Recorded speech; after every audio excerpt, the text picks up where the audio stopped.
Hello students, हम कीटनाशियों के बारे में पढ़ रहे थे और आज का एक बहुत ही महत्वपूर्ण टॉपिक है, बहुत ही इजी भी है कि हम कीटनाशियों का सुरक्षित उपयोग कैसे कर सकते हैं।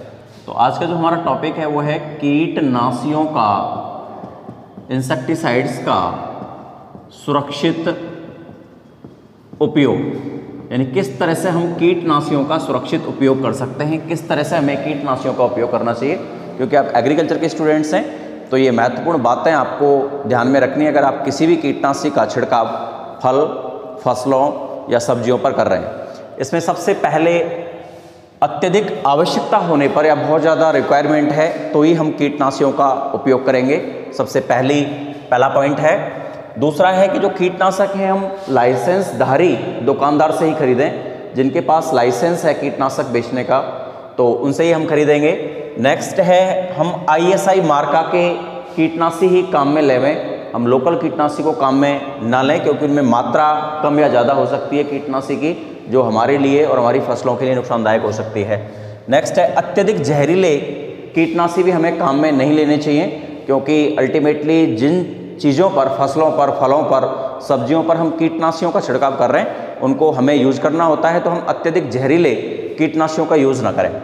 नेक्स्ट सावधानी है वो है कीटनाशियों को घरेलू सामान के साथ ना रखें, क्योंकि घरेलू सामान के साथ हम रखेंगे तो गलती से अगर वो किसी भी खाने से संबंधित सामग्री में यूज होते हैं तो हमारे लिए हानिकारक हो सकते हैं। बच्चों की पहुंच से हम कीटनाशियों को दूर रखना चाहिए हमें घर के अंदर और ठंडे स्थान पर रखना चाहिए।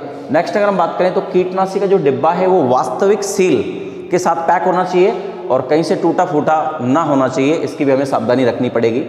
छिड़काव अकेले ना करें, जब भी हम छिड़काव कर रहे हैं तो कम से कम 2 लोग होने चाहिए, चाहे वो छिड़काव नहीं कर रहे हो लेकिन उसके साथ में होना चाहिए, क्योंकि हो सकता है कीटनाशी गलती से मुंह में या श्वास के द्वारा हमारे शरीर में जाने पर हमारे लिए नुकसानदायक हो सकता है, हम बेहोश हो सकते हैं। नेक्स्ट अगर मैं बात करूँ तो व्यक्ति पूर्ण रूप से स्वस्थ होना चाहिए, वो किसी भी बीमारी से ग्रसित, ब्लड प्रेशर या किसी भी अन्य श्वास संबंधी बीमारी से ग्रसित नहीं होना चाहिए, उसे ही कीटनाशी का छिड़काव करना चाहिए। कीटनाशी का छिड़काव करते समय हमें मुंह पर कपड़ा बांध लेना चाहिए, मास्क बांध लेना चाहिए और हाथों में दस्ताने पहन लेने चाहिए, जिससे हम सुरक्षित उसका उपयोग कर सकते हैं। वर्षा या तेज़ हवा अगर है तो उसमें कीटनाशी का छिड़काव ना करें। नेक्स्ट अगर हम बात करें तो हवा की विपरीत छिड़काव हम ना करें, हमें नहीं करना चाहिए, क्योंकि हवा के विपरीत होने से वो हमारे ऊपर आ सकता है। छिड़काव कमर से नीचे करें, यानी जो नोज़ल है छिड़काव करने का या जो भी आप बुरकाव कर रहे हैं तो वो कमर से नीचे होना चाहिए, क्योंकि वो श्वास या नाक तक नहीं पहुँचे। नोज़ल में कभी भी फूंक ना मारें, क्योंकि हमारे आँखों में जा सकता है वो, तो कभी भी नोज़ल में फूंक मारने की गलती ना करें। छिड़काव के बाद हाथ साबुन से धो लें व नहाएं और तथा कपड़ों को हमें अच्छे से साफ कर लेना चाहिए, धो लेने चाहिए। छिड़काव किए हुए खेत में ना घूमें और पशुओं को भी उस खेत से दूर रखें, क्योंकि आपने ताज़ा छिड़काव किया है तो पशु उस कीटनाशक को खा सकता है प्लांट्स के साथ। फल, सब्जी या जो भी जिस पर हम छिड़काव कर रहे हैं उनको 8 से 10 दिन तक हमें काम में नहीं लेना चाहिए।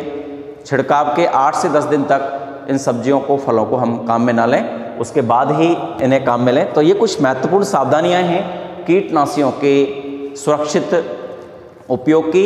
एग्रीकल्चर के अंदर भी आपको ये चीज़ें बताई जाती हैं कि किस तरह से हम एक कीटनाशी का, एक पीड़कनाशी का, एक बरूथीनाशी का, एक सूत्रकृमिनाशी का, एक कृंतकनाशी का, एक रसायन का, किस तरह से हम प्लांट्स के ऊपर, फसलों के ऊपर, फलों के ऊपर, सब्जियों के ऊपर हमें किस तरह से उसका उपयोग करना चाहिए सुरक्षित, और हमें कौन कौन सी महत्वपूर्ण सावधानियां बरतनी चाहिए जिससे कि हम कीटनाशी का सुरक्षित उपयोग कर सकते हैं। तो डियर स्टूडेंट्स, आज का हमारा टॉपिक था कीटनाशियों का सुरक्षित उपयोग किस तरह से हम कर सकते हैं और उससे संबंधित महत्वपूर्ण सावधानियाँ। आप वीडियो को कम्प्लीटली देखेंगे और जो PDF फाइल आपको मैंने सेंड की है उसमें इस टॉपिक का वर्क आपको सेंड किया है, उसको आप अपनी फेयर कॉपी में नोट करेंगे। Thank you so much.